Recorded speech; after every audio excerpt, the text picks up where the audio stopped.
Saturday afternoon, evening, morning, whatever it is, because I am seeing Tomorrow. a lot of people from all over the freaking world. I saw Southeast Queensland, New Queensland. So on here, we've got a lot of stuff going on. So I'm glad everybody's here. It's been cold. We had Snowmageddon here.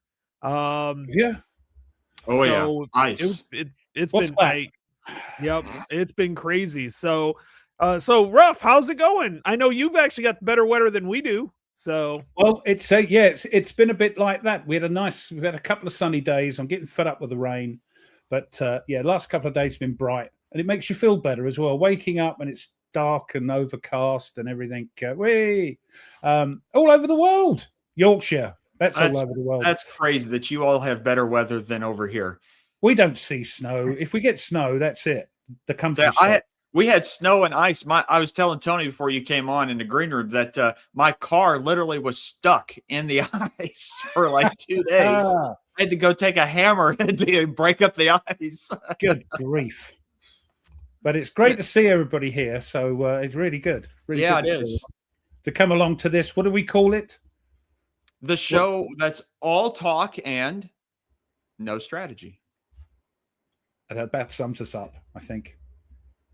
Yeah, and of course, that tagline was brought to us by the incomparable Mrs. Ruff. Mrs. Ruff, yeah. And people go, Mrs. Ruff, I can't tell her that's what her name is. I'm sorry. It's just, that's it, Mrs. Ruff.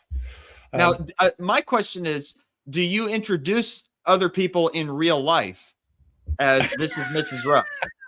No. Okay. It may do one time and slip out sort of thing, if you excuse the language, but no. Hey, we got Lincolnshire here. Lincolnshire, for goodness sake, boys.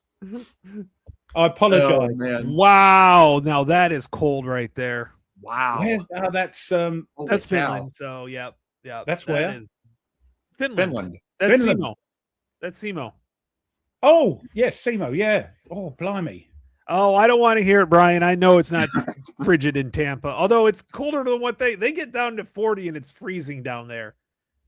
40 this time of year, we're out in shorts and t-shirts.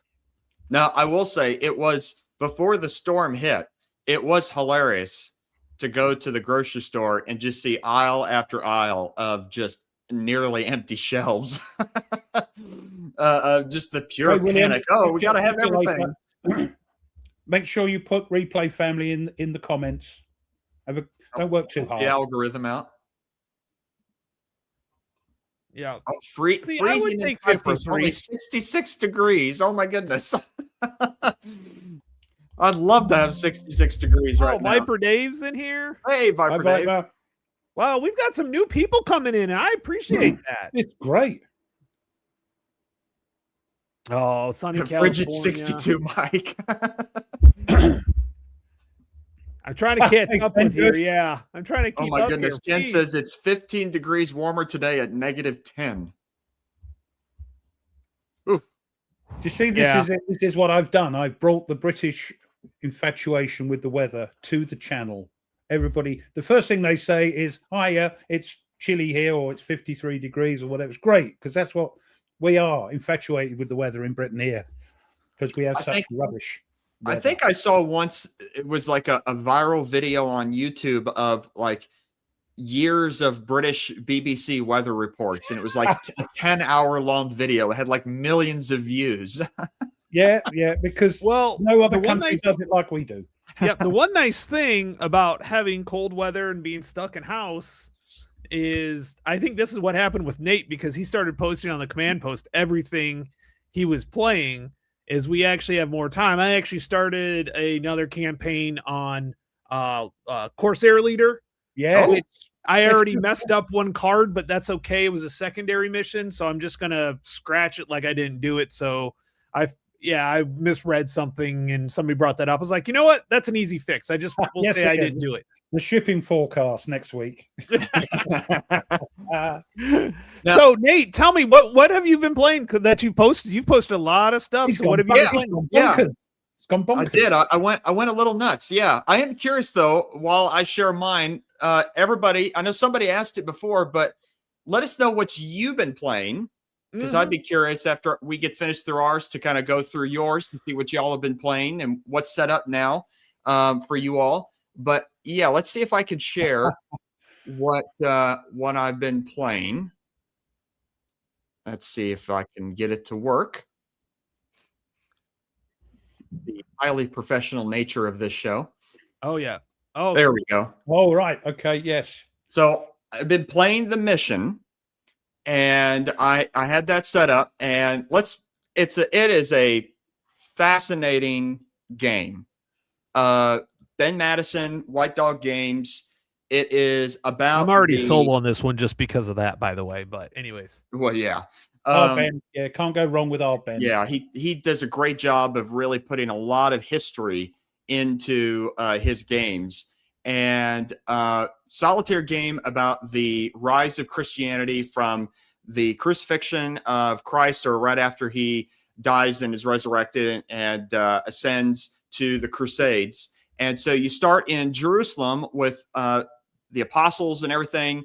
And it's interesting because, Scripture talks about that it's in Acts, it says, first to the Jews and then to the Gentiles. Well, the way that the paths work is the first group of people that you encounter, let's see if I can change this, are, as you could see, like in Alexandria and Antioch and Ctesiphon, are Jews. So it kind of models that with how it was in the book of Acts. But let's put it this way. Well, after playing this for a while, it is a good thing that I did not live back then and that Christ spoke directly to me to go and evangelize the world, because my church that I tried to do and here just completely started falling apart, and heresies everywhere and rogue people, and it was just terrible. So I took it down after a while. It's still fascinating. Like mine was just a miserable, like complete wreck, but I had a lot of fun with it. It's a good game. Lot of solid content in the game. So I did enjoy that an awful lot. Afterwards, I went to Imperium Romanum, and I set up this is the second version, Imperium Romanum 2 from 1985, from West End Games, designed by designed by Al Nofi. And this is the Sons of Constantine scenario, with the factions are in red is Constantine II, who controls Gaul, Hispania, That's Britain, about right. Yes. the apostate. Right. That's about right. Okay, I will say this, going back in the mission, in the rule book specifically, Ben Madison recommends that at the beginning of each turn that you should pray. So, and let me tell you what, when I prayed, God didn't hear my prayers because my dice rolls were just terrible. But you don't have to be. What's the word I'm trying to? What's the thing I'm trying to say? You don't have to be a sort of expert on the biblical teachings. No, not at all. Not at all. No, not at all. But it is cool that he provides a lot of those tidbits of detail in there. He does that. Let you know, what the heresies are about that come up. So, like one of the heresies that come up at the beginning of the game is called the Ebionites, or in the Book of Acts, it's called the Judaizers. It's those Empire exactly. It's those who believe in Christ but still follow all the Jewish old laws. And so there was controversy that's described in the Book of Acts about it. And that's one of the heresies. And Ben puts that in there of like, this is the heresy that came up. These are the other heresies that come up that you get to encounter, which is kind of neat because you get to learn a lot while you're playing. But anyway. Sounds good. Simo, lock and load. Lock and load. So back to Imperium Romanum. So yeah, the four side. Well, there's technically three. The Sons of Constantine. In red, Constantine II. In purple is Constans, who holds Rome and the central provinces. And then out in the east is Constantius II. And historically, Constantine II marched an army down to Italy and faced Constans in a battle, and Constantine II died. And so that was the end of him. 10 years later, Constantius, who held the East, the much richer East, got tired of his brother and sent an army over, and Constans died, and Constantius became the emperor of the whole thing for a little bit until he died. And so fascinating little game. Now, what I decided to do is apologize for me just going on, just because I'm geeking out here. You've got 2 hours. You got keep going. 2 hours geek out. Okay, so I decided to do was, okay, I'm going to look at the old version, but after I fiddled with this for a little bit, I then set up the new version, the latest version of Imperium Romanum, with the same scenario, and took the same picture, if I could, to kind of, what's the word I'm looking for? Compare them. I can't believe I forgot that word. All right, I'm getting old, I guess. And I tell you what, I much prefer this new version. I just think the map is a lot better. It's much easier to read. The counters are bigger. Instead of 1/2 inch, they're 5/8 inch. Nice. And they're thicker. The only problem with the third version is where in the second version, all the units are colored according to the different factions. Whereas in the third version, all the counters are the same color, and you differentiate them with the leader color on top of them or a control marker. So it can get slightly a little confusing depending on it, but good luck with that. Don't mess them up. I've never really had any problem with it. Too much free time? That's certainly not. No, I've been doing a lot of dissertation writing, but this has helped keep my motivation up, so to speak. I noticed, Nate, that there's a crease in the map. You're not using Plexi or well, the reason I didn't use Plexi on this, because the old click, click, click. Yes, because I didn't want me to pop up in the picture, So all those counters, all those counters and cubes are just for artistic value. Is that what you're saying? You sort of put them on to take the picture. I put them on there just to take the picture. Yes, and then I took them off and then put the Plexi on. Yeah, and then I'm not going to play without Plexi. So do you think they did the counter mix so that way they could just have a whole bunch of I'm assuming there's strength counters underneath? Is that kind of what it is? Yeah, more or less. So basically generic strength counters, and then you just have the leaders that are actually. Yeah, let's see if I can get a closer picture. Yeah, so how you're differentiating. It's a bit like GBOH. There's a lot of counters. Yes. Yeah. So like an example would be, you could see the legion that doesn't in the north at Colonia Agrippina that does not have a color on it whatsoever, but he is in a province that's controlled by that power. So I know like that's the purple player's units. But if there's any problem with it, I just take a control marker that has that color and put it on it so that it's a little bit easier. Yeah, there is a difference between the supply rules, because in the second version, each of the units have a stacking, what's the term that's used? Stacking points.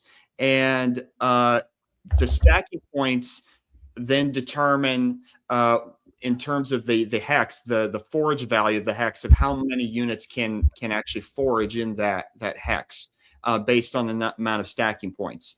And here it's changed towards something called legionary equivalence, and you find out how many are in an army or in a force or whatever, and then you roll on a chart to see how many forage points you're going to get per province.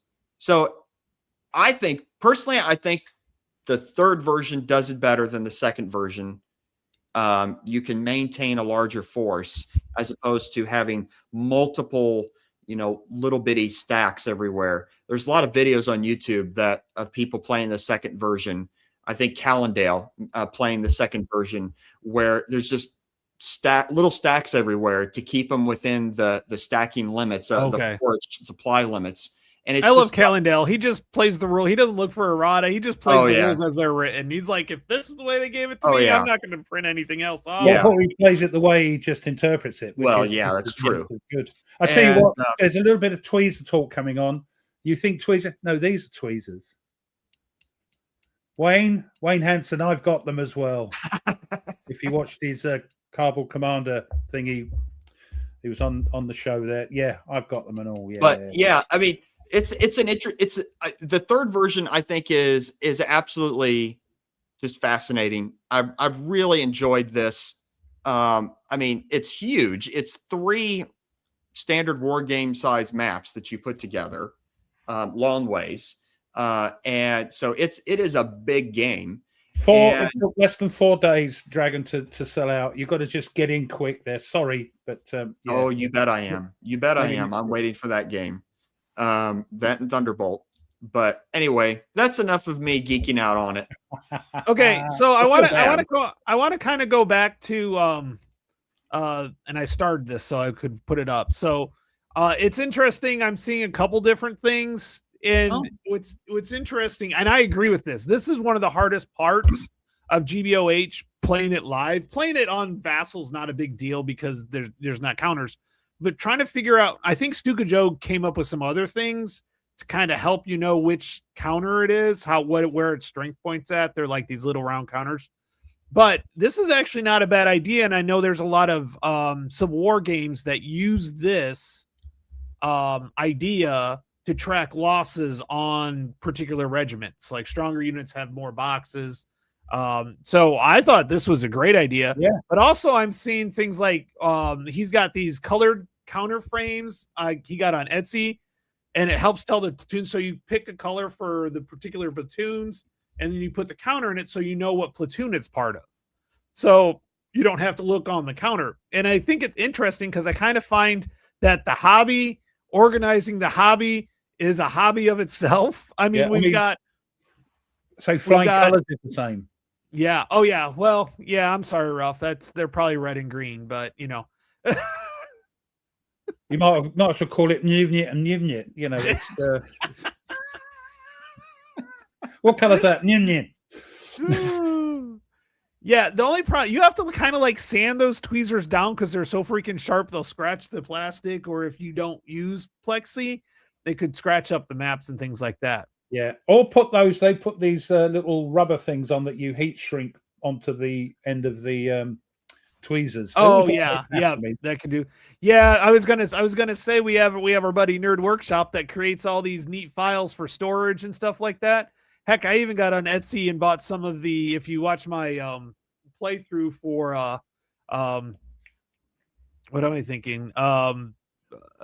Corsair Leader, I have the little card holders that somebody made where you can put all the little chits inside of it and stuff like that. Use it for Warfighter as well, don't you? Those. Yes, that's what he did. He made the round for GBOH that you place underneath the units, and they're actually like patterned or colored, or and then so when you flip it, it's solid on one color, and then when you flip it over, it's lined, so you know, you have the color coordinated. Yeah, that's what I thought. I thought he did that. I think Stuka, though, he hasn't thought of me. He's using earth colors, which are waste of time, Stuke. I'm joking. Yeah, you could put them on like little patterns and stuff, but no, I always thought those were cool. I thought when Stuka did that, they were awesome. Yeah, and I bought a whole bunch of different stuff, and so I'm starting to use some of the stuff that I bought because I thought those ideas were really, really cool. So, yeah, we like to bling, if that's the right word for it, just to make things easier. Yeah, like it's fun to deluxify your own games. Yeah. And if it makes it easier to play, or one of those things that makes it more convenient and to understand things, I'm okay with that because because of the different order there. Yeah. But the green one doesn't look green to me. It looks like a sort of fuzzy white. So there you go. But I know what it is. I haven't killed anybody yet in a car. So yet. But yeah, no, that's the command cards in BCS are almost a must. Yeah. almost a must because I've there heard are that. so many like situational counters that you have to have with BCS. I agree with that. I say they did that with Flying Colors. They've got a sheet that you can tick off, but that's just as bad. Yep. Or the printed out ships that you can put everything on. Yep. And then Wing Leader has those things on the side as well. Yeah. When Tweez did his videos, he actually just cut them out and put them out there. So like on the board. Oh, hey, Mark. Mark Hermit's here. Oh, hey, Mark. Mark, how's it going? I tell you what, speaking, you reminded me of now him being here is I watched the live stream with Hexy and Camp Sawyer playing the new Army of the Potomac. The Rebel Fury, yeah. And man, I'm fascinated by it now. Like that was fun to watch. I actually downloaded the Steam version of it. Oh, okay. Yeah, I haven't played that yet. Does that do it if you're playing solo? Do it both sides for you? Yeah, it'll do an AI for the other right? Because I didn't get around to doing something. Yeah, I got that one, and then I also got the two C3I little Gettysburg and Napoleon ones, which was kind of fun. One, yeah. And then I also other than Corsair Leader, I've been playing around with. I finally got back to Absolute War, which I'm absolutely. I like it, but it's definitely not a solo game. I was telling Nate before, I'm learning it, but there's so much kind of fun stuff like that is two-handed that I'm going to play a couple more turns just so I really have a good feel for it, but I'm going to have to find something. So that might be something me and Nate put on. But I bought Mr. President. Christopher's playing that. Yes. The electric or the electronic version. And I'm like, oh, this is so much better than setting it up. I feel so bad. I'm like, this is so much better. So do you have to have a 50-inch bloody monitor to play it though? No, not really. It zooms it. Nope. It's pretty good. All right, I'll have to look at that. Yeah. Mind you, I don't mind doing that. I don't see part of the fun. I know I'm weird, but part of the fun for me is setting up the game, taking it apart, putting it in the box is a pain. It's like when I used to, being a musician and playing at gigs and things for most of my life. It's great setting up because you're all there, all excited about the gig, and you're setting up, and the drummer is the last one to turn up, and it's at the back, and you've put all the stuff, and you've got to anyway. That's a different story. But at the end, you're tired. You had a great gig, and you've got to pack the bloody stuff away. So it's a bit same thing for me with game. Now, I am looking forward to, because the Mr. President, the second edition, which I'm getting the upgrade kit, is now coming out. So yeah, I've got that. That finally charged for me on that one, and then I got the Peugeot Metavine game. Yeah. Oh, you went for it in the end. You weren't sure. I did go for that. Yeah. The designer and the developer are friends of mine. So look at you. Right. I feel like I want to support them that right there. Yeah, Blanc. Yeah, me and Mitch talk all the time, I ended up getting Ardennes 44. Yeah. So I already had picked that up a while. So yeah, I didn't get it in the end because, again, I'm trying to play this nonsense, and I can always pick it up later. Nordic got the Man of Iron tri-pack. Nice. Good. There's plenty. There's tons of stuff basically, other than Arquebus, and I think he has the other one, he'll have all the games, because with the tri-pack, it covers the first 3 games, and you have Arquebus, then you have Norman Conquest, and then Peugeot. Yeah, and I've got to get the Arquebus one. It's still out of stock. Oh, yeah, Christoph. Yeah, I saw you were playing it. It looked like you were really enjoying it online. Yeah, he's gone for it. Oh, all right. I'll get you. Yeah, okay. Look, it's still in shrink wrap. I haven't even opened it yet. It's a word for people like you. I can't remember. Well, I know what it is, but I can't I'm say an ass. I know. You get demonetized. No, mine had one more letter, but I can't say it because we'll be demonetized. So there we go. Oh yeah, that'd be for both of us too. We're waiting for Thunderbolt. Even I'm waiting for Thunderbolt. Hey, see, also Nordic does have. See, Nordic even has Arquebus. Nordic, you. Oh, jeez. What's the matter with you guys? I definitely when a game comes. Oh, Mark, that's interesting. That's interesting. When a game comes, I'm breaking the shrink. My problem is now I'm going to open that up and there's going to be a misprint or something like that. That was my problem. I did that once. That's the reason. Yep. So. Of course, time you open it, they go, "Oh, it's sold out. Sorry, it's out of stock." And then you're trying to make counters, and that's just never successful. I quite like doing that. Get some nice card and printing it out, and then I stick it on, and then spraying them with varnish. Yeah, I have no idea how to make counters. I'd love to know. Never do the front and back and stick them together because they never match up. Always do the front, cut it, then print the back out, and then stick them on the back. Actually, I found a way to do that, to actually do the two sides. Because, if you just do file to file, it works out. But if you actually cut like one corner and then the opposite corner, you can actually, it's set up the same way, which is kind of nice. But it still gets a little tricky. I've had a few that didn't quite get I've done it once too often to now, know that just do one side at a time, Yeah, okay, I'm waiting for that too. I have a question for both of you. So since both of you are more tactical people than me, what do you think? What do you think of Old School Tactical? I'd love to try it. I haven't got it. It's different enough that I really like it. So there you go. My problem is when it comes to tactical games, I want something different. Okay. So so many people like ATS and ASL, they're different, but a lot of it's the same. Yeah. You have a counter, you have 3 numbers, you roll, one's a D10, one's 2D6, and people are going to throttle me for saying that. But generally speaking, well, it's the reason. So Ray that does ATS actually got sued by Hasbro for some of the stuff. Okay. So, and then, but he also won a couple. So now there's a whole bunch of third-party ASL stuff. So it's kind of one of those. It was, yeah. But and ATS is not like it, but it is in the sense that you're rolling dice and you're looking at a result table. It also looks very similar as well, doesn't it? Yeah, they do look very similar. You could switch out maps, no problem. Matter of fact, Ray does both his modules, one in ATS and one in ASL. So that's that. So that's why it is the same. But this is different because you're looking at differentials, pluses and minuses on differentials. So there's combat, there's like an attack strength and defense strength. And you take the one guy's attack strength, you take the defense strength, and then you max, and then there's a differential, and then you roll on that combat system, combat chart, and it's not just pure strength points.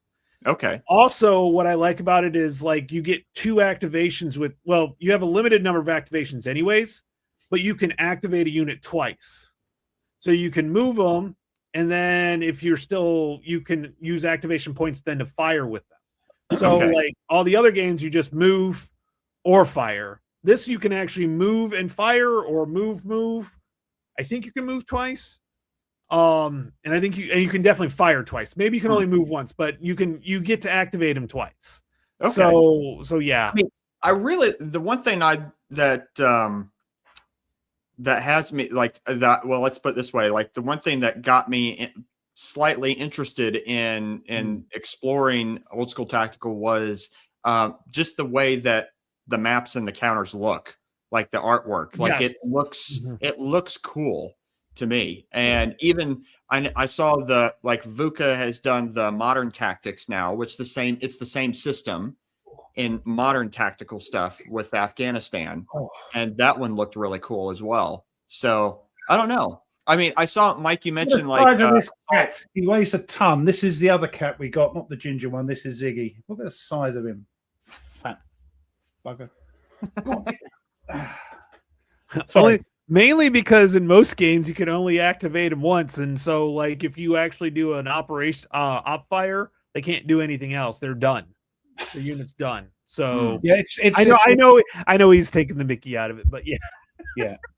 See, like I know Mike mentions Assault Sicily, which does look cool, but for me, the Sicily and Italian campaigns doesn't really grab me as much as like Eastern Front or Western Front, something like that. I think they've got that in the mix, if I remember right. And Mike probably will mention it, but I think they have other areas in the mix. Oh, So, okay. mhm. Yeah, I will say the artwork and the counters are nice. Also, they're pre-rounded, so Ooh. there's no counter clipping. You can just punch and go. They are really That's nice. nice. The only problem like is their boxes are insanely large. They And are the like, maps can be Oh. as well, can't yes, they? it's a hard mounted map. You don't generally use the whole map thing. Is it like the Most Fearful Sacrifice, the massive box and the map? Okay. Yeah, it's the same size as the Most Fearful Sacrifice. They are. Okay. Yeah. Mhm. Oh, okay. Yep. I'll have to keep an eye out for that. Yeah. Pat says there's rules issues, but again, that's probably errata that fixed it and stuff like that. So, and when you ever get in a technical game, you're never going to get the perfect game. I'm sorry, people can try. You just don't always get the perfect game. There's always going to be something that's not, that's has to be abstracted out. It's a game. You can't have that already. So, World War I Gallipoli game. Isn't there? GMT's got one. No, that's your favorite. What about that one? Oh no, Gallipoli. No, it's not Gallipoli, is it? GMT have got one that's a mind melting complex. Yeah, I'm gonna check and see if they're actually. So I could speak to the Eastern Front one. There's one called When Eagles Fight, and it's the entirety of the Eastern Front on World War I, and it's at a core level, and it is a very, very it's very good solitaire. There's no bot or anything like that. You just play both sides, but it is a very, very easy and very, very fun game to play. Then there is also, let's see, there is the Great War in Europe, which is the entirety of World War I, but there is an Eastern Front in it, and that's on the division level. So there's a lot more. Yeah, Tony. Sorry, they've gone. Oh, yeah. Well, I took it off. I thought I messed up. Sorry. Yeah, I'm actually pulling this up. That's true. There is Illusions of Glory, which is Paths of Glory on the Eastern Front. So all right. So yeah, there's two of them that are on GMTs, which is Assault Gallipoli. This is an area movement game, while Gallipoli, which is a Hexa sim game, if I remember right. Let me. It is. Yep. So the counters are going to be gorgeous. That's the map. Yeah. So it's an area movement game. Oh, and then the other one is the Mind Burner, Gallipoli 1950. Yeah, Tweez plays this. I can't keep up with him. It's 6 counter seats, 2 34 by 22 maps. Oh, it's Rifle and Spade I knew it was a series, but they haven't done anything else with it. That's because it moved over to Compass. Oh, is that where it is? Yes. The next game is going to die. Got it. Well, be quiet, Ruff. I need to shut up too. Oh, that's the series rules. That's not what I wanted. I wanted the maps. There we go. So if I remember, it looked like a great idea, and so it's just very complex. Yeah. Yeah, I've heard some people say it's complexity for complexity's sake in some cases. It's not really. Yeah. Yeah, I think for Eastern Front, you would like When Eagles Fight. That's if I want to play a World War I East Front game, that's the one I pull out, and I can play it in 1 or 2 sittings, something like that. So just a few hours. And if you're interested about the Assault on Gallipoli, Assault on Gallipoli, Kev Sharp, Big Board has done some videos of it. So it's a little too. And so does it's not as complex. Yeah, it's not as complex as he likes, and it's area movement. So some people like it and some people love it. So yeah, it's interesting whenever I see area movement games come out, and there are some people out there that it has to be a hex-based map. Yeah. Or whatever. It cannot be anything else. Well, you've got your area, you've got your point-to-point, and we're playing a point-to-point at the moment, and we're having great fun with it. So I think larger areas like entire Europe needs to be point-to-point in some cases, because you're going to have areas where that you really shouldn't have hexes at. Matter of fact, you're zooming out so much that it's easier to move from one point to another. A lot of maps on World War II actually just don't have hexes in the Alps. So, So I mean, it's like, okay, yeah, You can't go there. Yeah. Hey, that's where we're here to cost you guys. I mean, we're here to help you make recommendations. Glad you corrected yourself there. Sorry, Thank you. my bad on that one. We'll get the emails. Yeah. I did see someone. I was going through my geeking out on Imperium Romanum. I missed several comments, so I went back to go read them, and I noticed like someone had the entirety of, let's see if I can find it. It was the Pacific War like strategic scenario set up, and they were going to play it. Coastal Hex. And yeah, playing Pacific War Strategic Scenario 6. Well, he says, well, trying to. The idea of playing something that big seems really cool, but just the mechanics of trying to actually, like, the time involved to play a big monster game and from start to finish, like plenty of people, I'm sure, start monster games, but they get maybe 2 turns into it and it all falls apart. Anything more than 2 maps, I think, can be very, unless you're doing a convention where you have a group to actually do it, or set up. It's just, At PunchCon, they've now set up from last year. They set up the Monster Room. So all these huge games, and they just sit there for the whole weekend. Look at Mark's comment. Yeah, he actually did. He says, "Don't do it." Oh, that is hilarious. You did. You constantly, Mark. Constantly. Yes. There are just some people that like to punish. I think Artie's one of those. He likes his monster games. I think Mark's only done it twice in his whole life since it's come out, I think. Like the idea, the GMT East Front series, Barbarossa, Army Group Center, Army Group North. You're supposed to be able to connect all those. Yeah, I'd love to do it, but man, it would take one day to do a half a turn. Right, exactly. It's like the Next War series. You're supposed to be able to sort of put all those together as well. Yeah, the only thing about that is you can actually set up they're actually set up on different tables. They're not connected. Well, you can't connect islands, can you? Anyway, but yeah. A couple of them are islands, a couple are peninsulas. Yeah. You're right. That must be some are in the middle of like nowhere, India, Pakistan. I mean, it's not nowhere, but yeah. He's done 5 over 35 years. He's done the 5. There we go. I think that's why. And he can correct me, but I think that's why he did the Empire of the Sun, is so you could play the whole thing. You want to play that. And talking about that, I'm hoping Simon has remembered that he's going to be teaching me at PunchCon Empire of the Sun. So I'm looking forward to that because I've got that there sitting waiting. Oh, that would be cool. Oh, that would be cool. Yeah.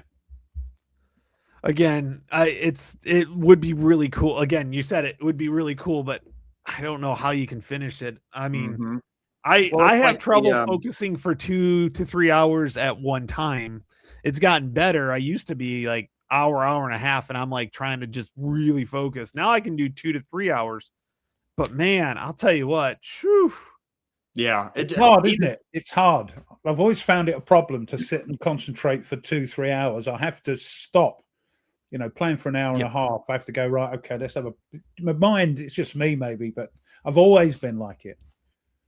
Well, it's like, even for me, I love the idea. Obviously, as you guys know, I love monster games. I love big games, but I get bothered when I have a game set up on my table for too long.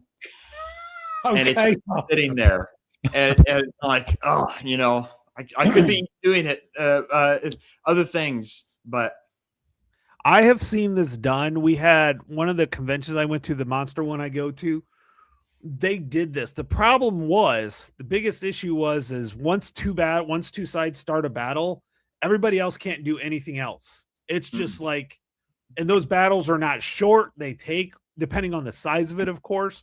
But yeah, that was one of there was too much downtime between games and stuff like that. So yeah, and rough. Mark said he would teach you. I know, it's fine. He asked me to do something for him, and I haven't done it because it's just time crap, But it's all sorted with the other peeps. But yeah, Gray and Company. Great company. Yep. Too many games, not enough tables. I know. I finally finished the scenario I was playing for Long Street Attacks. I finally sat down and finished. Had a great time with that. That series is phenomenal. It's so much fun, and it came down to the last turn actually, and one farm. Which, from what I've heard and read, that happens with that scenario all the time. It can the scenario goes by whoever controls that one. So I thought that was pretty good. Yeah, that is cool. Ruff, what are you playing? We haven't even got. We're 1 minutes, and I have not even got a chance to say. Oh, you're not playing anything. Okay, I got you. What? So what you got? What you got for us, Ruff? In chat, see what I have to put up with. They pick on old Ruff again. Oh, bless his heart. Yes, I know. Yes. Don't throw your toys out the pram. Well, I'll tell you what. Mark knows this because he designed it, so it does. Like, I believe it doesn't take you that long. I mean, the one thing is the rules are not that it's what do you do? That's where I can teach you the rules in 15 minutes, but guess what? That doesn't always help you with the game. Yes. So, yep. Anyway, what I've been playing still is bloody Tokyo Express, but I'm using the standard rules, and my goodness, I don't know if it's my age or whatever, but there's a lot of stuff in there to remember. So I'm taking it gently. Things like, if the Japanese have spied the Americans, who they attack, there's a procedure for that. And if they do 2 salvos or 1 salvo, they don't attack destroyers if they're too far off. It's like things to remember. Whereas it's quite funny because there's all these rules for the Japanese, what they can fire at, what they can torpedo. And for the Americans, it said, do what you want. So it's quite in there. You don't have to worry about the Americans. They just fire whatever because you're controlling them. You fire whatever you want. There's no sort of real rules really for the US. But yeah, cracking game. But it's taken me a bit of a while. It's one of the most complex for me on my own without people around me to help me to get to grips with. But thoroughly enjoying it. So when it's ready, it'll be on the channel. But I don't want to put it on there yet. Well, yeah, I don't want to put it on there and can make a complete pig's ear of it, as we say. But yeah, that's what I'm enjoying at the moment. Also did a bit more painting for Nemesis because I want to. I've got them all, the Nemesis, but I want to play the first one and build up. Same with Hexplore it. I want to do the first one and build up. Yeah, that you can combine. There's 5 in the series. You can combine the lot. Combine different bits and make it into a monster game. But yeah, I've done that. That's I'm just enjoying myself at the moment, learning this rather complex in my eyes game and playing it. And every bit I'm learning, it makes it. Yeah, I'm enjoying it more because you're relaxing a bit into it because you've learned this and the movement is different in the standard game. So yeah. Now, I had earlier today. I was curious of how many games do I have that are solely on the Pacific Theater of World War II, and I went through my whole collection and everything. Hey, Historic Wings, and I realized I only have one game on the Pacific War, which is Mark Herman's Pacific War, and that's it. That's all I got. So you got what? Tokyo Express, and I know you have Corsair Leader. You said you were playing earlier. Yeah, and I've got Empire of the Sun. I've got the Pacific War. I've got what else? We've got Tokyo Express. We've got Philippine Sea, both of the carrier ones, the old one and the new one. Yeah, I suppose. Yeah, I've got a few. Yeah, because I'm a little crazy. I have a list of all of my game collection in Excel, and so I have an Excel spreadsheet of all my games and everything. Oh, you saddo! Right. So I have 39 games on World War II, and all of them are on the European theater except one. So I think you could tell which theater I enjoy playing more. Well, there are more I'm games gonna- to That's be true. fair. There I are honest think. more with you, games. That is true. It's one of those things that I did not know a lot about the Pacific War, and that's No, I one of don't. those things that everybody focuses mainly on Europe, particularly True. D-Day and stuff like that. So I think a lot of the Pacific gets kind of, I hate to say overlooked, but it does. Yeah. Matter of fact, I had to go grab something because we're talking way too much about the Pacific War for me not to bring up. I had a student that recommended a book for me, a particular a book biography or so, and it's actually Unbroken Oh yeah. by Laura Hillenbrand. Oh my god, I finished this in like a week. And so this is about Louis Zamperini, and I'm pretty sure Thomas will have some words about Thomas because there's an airfield named after him. So this book is phenomenal. He was a B-24 bombardier. Yep. I got Trouble- to see him once. Oh, did you really? Yeah, he Yeah, came because to my it's undergrad been a while college. since he had passed. It hasn't been that long since he had passed. Yeah. Yeah, I but he saw him was when we were in college. yeah, we were in World War II. He was a World War II B-22 bombardier. They were out searching for a down pilot, and then he crashes. Survives 47 days on a raft, which I think is world record still. And it goes through he was captured by the Japanese. It goes through everything, including what happened after he got back, which happened to a lot of POWs. And it was just horrible, but it's an absolutely phenomenal book. I could not stop reading it. I literally decided one day, okay, I'm going to read 100 pages because I've never done that in one day. I think I did 120 pages because it's just that good. She writes really well. Good. Yeah. She also wrote, if you're a horse racing fan, she also wrote Secretariat. She was the one that wrote Secretariat. So I didn't know that. Yeah. Oh, So- I've just remembered. I've got. Seabiscuit, not Secretariat, Seabiscuit. Sorry, Seabiscuit. Seabiscuit. Oh, she wrote Seabiscuit. She wrote Seabiscuit. Yep. Yep. I've got So, D-Days. highly recommend. I'm stealing as well. I'm stealing Nate's thunder on this. He's probably got another book, but I could not stop and not recommend this book very highly. It's very inspirational, and yeah, and it's make me want to learn more about the Pacific. Actually, I've really been. I want to learn about more of the stuff that I didn't. So Sicily, Italy, and then the Pacific. There's a lot in the Pacific, considering both my grandparents were in the Navy. Both my grandfathers were in the Navy in the Pacific. One was a PT, not a PT boat, minesweeper. Yeah. And the other was a landing craft driver. So That's cool. Yeah, he was Oh, the yeah. landing craft driver. He was in his 40s. He was almost dad to a lot of some of these kids. He was almost old enough to be dad. So he ended the war. The other one lost his finger cleaning the main deck gun. Lost his ring finger, his marriage finger. Wow. Cleaning the deck gun. Yeah. That's one way to get rid of them, I suppose. Yeah. Married? No. What are you talking about? Well, that's I'll tell you what, like, the other thing I like, and it's not, there aren't, as far as I'm aware, I could be wrong, you could prove me wrong, is that, the Brits and the Commonwealth were there in the Pacific here as well. So there's that one. oh, yeah. Oh yeah. I've heard of that game. That's, us lot and the Commonwealth. But yeah, I mean, I just remember the D-Day, I got the 3 D-Days. Tarawa, well, 2 of them, Tarawa and Peleliu. You have Corsair leader and Zero leader. Oh, yeah, I've got those. Yeah. So I've got quite a few. Pacific.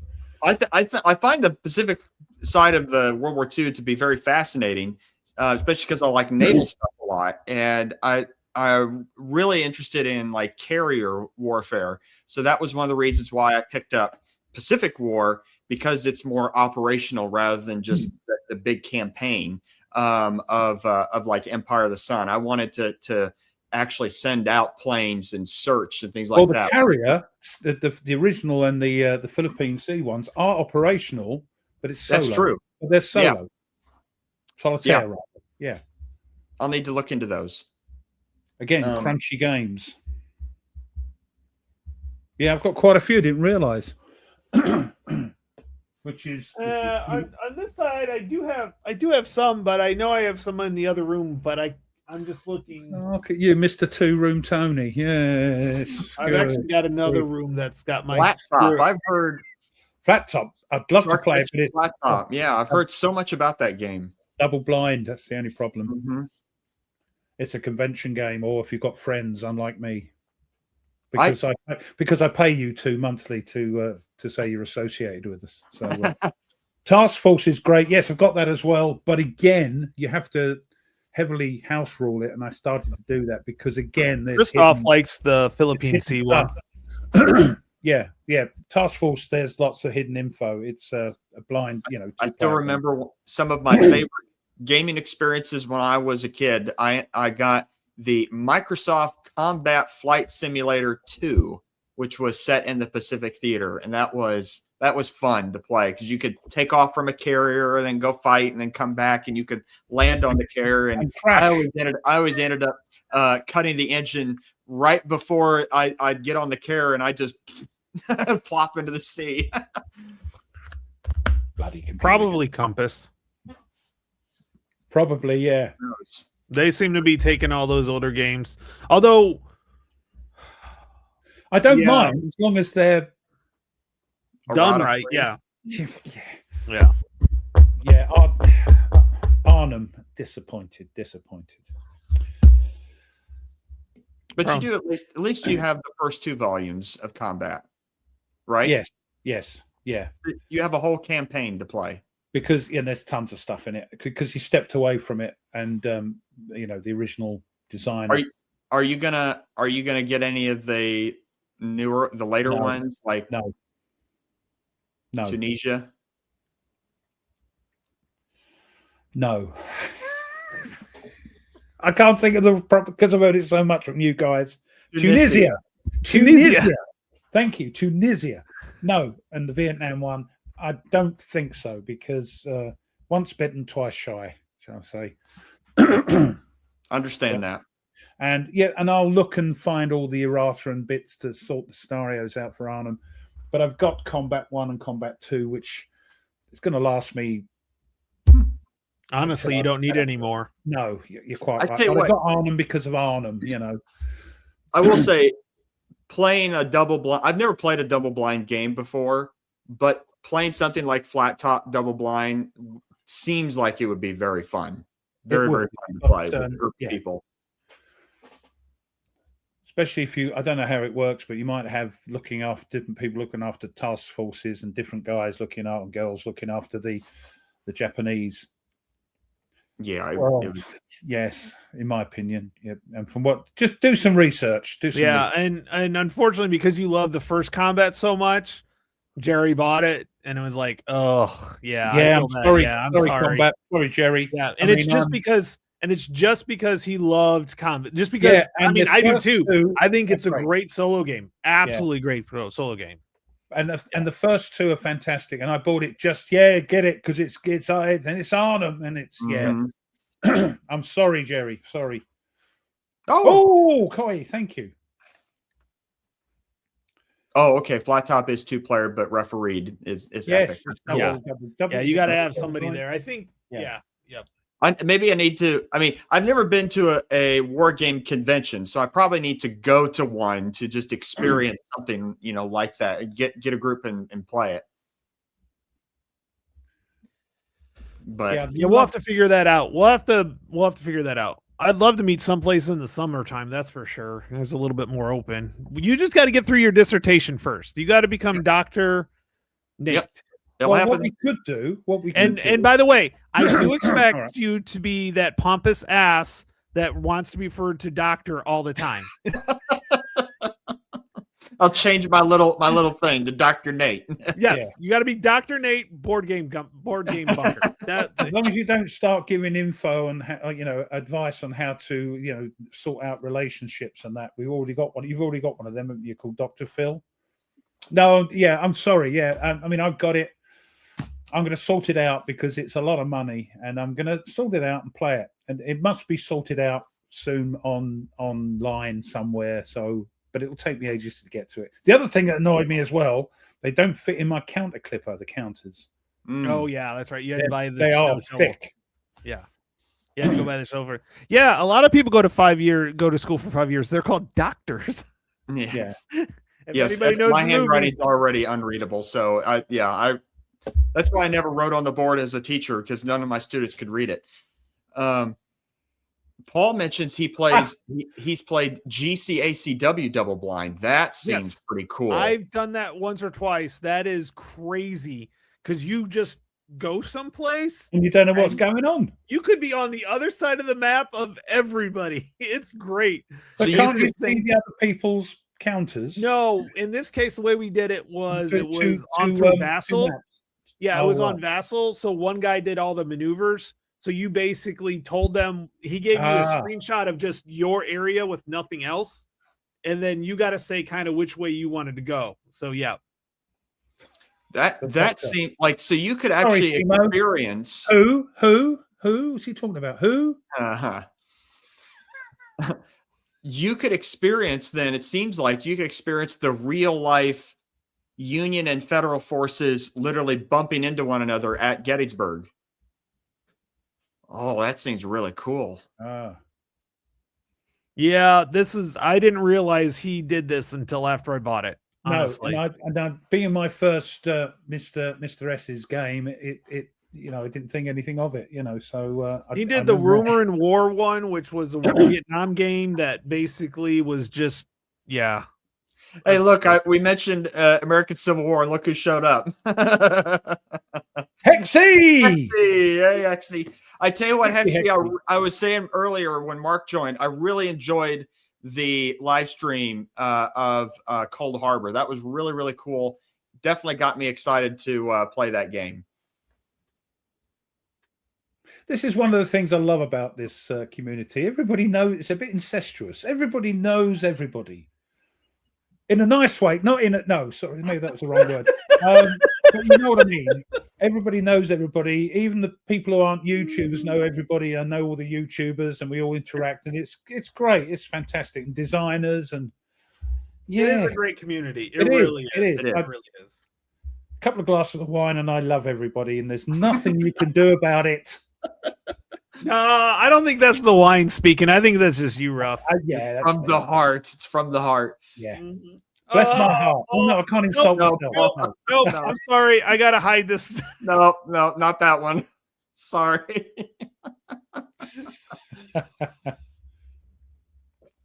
Oh, yeah. I like so I've not played. No, let me take that back. I have played GCACW. I've played Hood Strikes North. You've got them all now, haven't you? I do. I have all the old Avalon Hill ones and the Hood Strike North from MMP. None of the like new reprints kind of thing.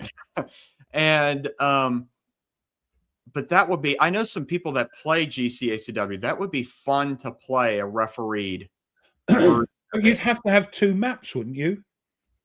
If you're playing it live at a con or something. I think we could figure it out. Or a big bit of card across the middle or something. Right. I think a lot of that, what they do is they do have a kind of blinders on or the maps in a different room. So basically what will happen is the referee takes the orders from somebody. But you've got to be able to look at the map to see what you probably have your own map with your units on them where they're at. Yes. Yeah. And then you can move them, and there's the main map with the both sides on. And the other I might suggest, because I have a group of people that we play usually at the end of the school year when things settle down, and we can just play like multiple days in a row. So I might suggest something like that. No, didn't miss anything, Nordic. Nope, not at all. Nope, not at all. Not at all. So, hey, Ruff, what happened in history this year? Oh, not much American. I tell you what, there's some maybe non-military things, but some interesting things that happened today. And the first one is 1578, the 80 Years' War and the Anglo-Spanish War. The Battle of Gembloux is a victory for Spanish forces led by Don Juan of Austria over a rebel army of Dutch, Flemish, English, Scottish, German, French, and Walloons, and we didn't win. What's going on there? 1606. Now, not very military, but this is part of our sort of culture. 1606. Guy Fawkes, one of the conspirators in the gunpowder plot, was hanged, drawn, and quartered. Known as Guido Fawkes, the name he adopted while fighting for the Spanish in the Low Countries, Fawkes belonged to a group of provincial English Catholics who had planned the foul plot in November 1605. Guy Fawkes was born at Stonegate in York in April 1570, which is why, remember the 5th of November, gunpowder, treason, and plot. That's why we fire fireworks on Guy Fawkes Night. You know why we fire fireworks on July 4th? You do it at drop of a hat. Yeah, that's true. That is true. Yeah. 1846, we went forward to the Milwaukee Bridge War. This is interesting. The United States towns of Juneau Town and Kilburn Town unified to create the city of Milwaukee. This Milwaukee Bridge War, sometimes simply known as the Bridge War, was an 1845 conflict between people from different regions of what is now the city of Milwaukee, Wisconsin, over the construction of a bridge crossing the Milwaukee River. I didn't know that. Something you guys know? Nope. It's a little bit like Man United and Man City sort of thingies, you know, across the water. Lowestoft and sort of Norwich, and that's is it Norwich? I think, yeah, that's sort of antipathy they have towards each other. But you had a bloody war over a bridge. That sounds about right. Yes. What do you mean, you people trying to come across here? 1865, American Civil War. Here we go. Some you can't moan now. You can't moan. The United States Congress passes the 13th Amendment to the United States Constitution, abolishing slavery, and submits it to the states for ratification. And whizzing forward to World War I, 1915. Which, the last state to ratify the 13th Amendment was the state of Mississippi in like 2012. Their arms were twisted, and eventually they gave in. Well, it's a good thing I thought the 13th Amendment was a Supreme Court amendment. No. Yeah, no, it was. The 13th Amendment? No. 13th, 14th, and 15th. See. Yeah, but I think what it is that they put it through and it was approved by the states.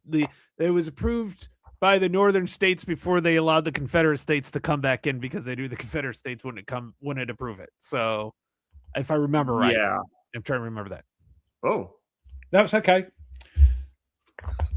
The thing I remember, we did. You got so upset. You were like, "I'm out." No. You may have noticed I'm not puffing anymore. Or you might not have noticed on my old vapey things. It's the 11th.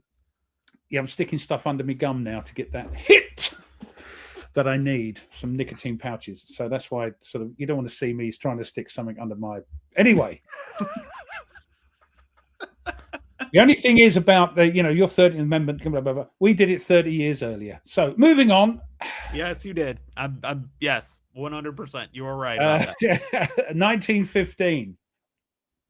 World War I. Germany is the first to make large-scale use of poison gas in warfare in the Battle of Bolimuf against Russia. Man, I would totally would have messed that up. What messed what up? The wording that you just whatever word. I have a pronunciation. What do they call it? Phonetically. Phonetic, yes, because of Nate pulling me up on it all the time. He loves it. He's waiting. It's wonderful pronunciation of Appomattox, which is Appomattox. Yeah, because I don't live there. But anyway, so he's done it more than once. So I get phonetic Dewberry Wass names, and just to do that again, I still remember when it happened. I'm like, huh? What? Yeah. Are you meaning this? That's yeah. I meant that, Nate. Yes, and Bolimuf in Russia. So 1918, First World War. Well, it's not. It's the Finnish Civil War. Okay. The Svinula massacre, which changes the nature of the war in a more hostile direction, takes place in Kangasala. Good grief. And then there's a coin game on that, on the Finnish Civil War. Yes, Allbridge is burning. That's the one. I got it wrong. 1917. I put it in the wrong order, but it doesn't matter. Nobody died. As World War I raged, Germany announced that submarine warfare would resume the next day following a 2-year break. Rotters. And then whiz forward to the other one, World War II, 1942. Allied forces are defeated by the Japanese at the Battle of Malaya and retreat to Singapore. 43. World War II, German Field Marshal Friedrich Paulus surrenders to the Soviets at Stalingrad, followed 2 days later by the remainder of his 6th Army, ending one of war's fiercest battles. And at the end, 45, the end of fighting in the Battle of Hill 170 during the Burma campaign, in which British 3 Commando Brigade repulsed a Japanese counterattack, go on boys, on their position and precipitated a general retirement from the Arakan Peninsula. And just to finish off, 1970, retired the Convair B-58 Hustler. Everybody get your magnifying glasses Oh, out. it's so sad. Okay. Lean into the screen. The Convair, a bit of info on it. The Convair, it's a beautiful looking thing. You guys know how to build cracking planes. Convair B-58. Oh my gosh, the Americans. Oh my gosh. Always said that. The Convair B-58 Hustler is a supersonic strategic bomber, the first capable of Mach 2 flight, designed and produced by American aircraft manufacturer Convair, a division of General Dynamics. The B-58 was developed during the 50s and first flew in March 1960 for the United States Air Force and the Strategic Air Command. And let me just show you a picture of that because it's a beautiful thing. Hold on, we've got the right thing there. That was a good movie. Share screen. Oh, it's all going. Look at that. Look at that. Isn't that a beautiful thing? Those Delta wings always look fast. I don't care what it is. And that's what gave it the Mach 2, you see, because the Delta wings do that. But isn't that a beautiful thing? I wasn't going to say anything. I was not going to say anything. Yeah, but that's how we pronounce it over here. Mach 2. Not Mark. Mark is a name. Mark is a name. Mach 2. Mac is a name too. Yeah, but the Mac is silent like the P in Bath. I had to double check that they do have one of those at the U.S. Air Force Museum in Dayton, Ohio. So I have seen that. Yep. I've spent way too much time at that air museum. Oh, man, I love it. Oh, it just flew off, did it? Interesting. Huh. Yeah, it is. Okay. Look, stop taking the piss. Stop it. I have enough with this one down here. Stop it. There we go. That's it. Okay, so yeah, it is. This is the same shape as a paper airplane. It is. It's fantastic. It does look lovely, though. Give you guys, the credit. You do some beautiful things. So I have for my book today. Oh God! You know what that is? If you don't know what that is, yep, that's. I'm not gonna look up what ESL is for English as a second language. Yep, that's you guys. Don't forget it. That's funny. Us teachers get that a lot. Like we get that one. Like that's funny right there. Yep. Oh, all right. So what you got for us, Nate? My book today is it was a book I did not know was out there when I was in grad school for my master's in history. I had a World War II class. And it was It was a fascinating class. Prof had us read so many books, and one of them, well, all of them I've kept. They were all fantastic, but one of them I went into the book thinking this is going to be boring, it's going to be horrible, and instead, man, I was just locked in the whole time. It's just fascinating. It is called War Without Mercy: Race and Power in the Pacific War by John W. Dower, excuse me. So for somebody that hasn't got a lot of Pacific games, you've got a heck of a lot of books. I do. And fascinating book on looking at not so much like the military side, the operational side, the whole campaign of the Pacific Theater, but more looking at how both sides viewed each other and how both sides propagandized about each other throughout the entire war. So part of it is that he includes, like different images that appeared. Some of them you can't, I won't show on screen. But some of them, cartoons that appeared in Japanese newspapers. Some of them appeared in American newspapers. And looking at specifically how both sides saw one another that then affected part of the campaign. So an example would be in look, stop it. All right. I speak proper. You guys have a sort of bastardized example would be sorry, we were interrupted you. You're fine. Example would be I know Nordic. I will get that to you.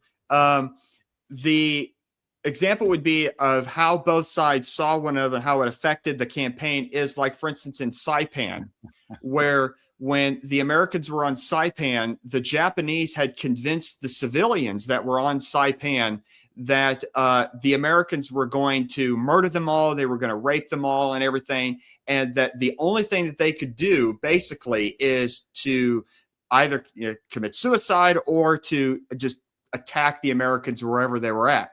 So there are accounts of Americans on Saipan just shocked that these civilians that they're trying to help is actually attacking them. And part of that has to do with how the Japanese successfully propagandized. Like propaganda is a great weapon. Yeah, and changed how they perceived of the invading Americans as they aren't the liberators. They're here to destroy you.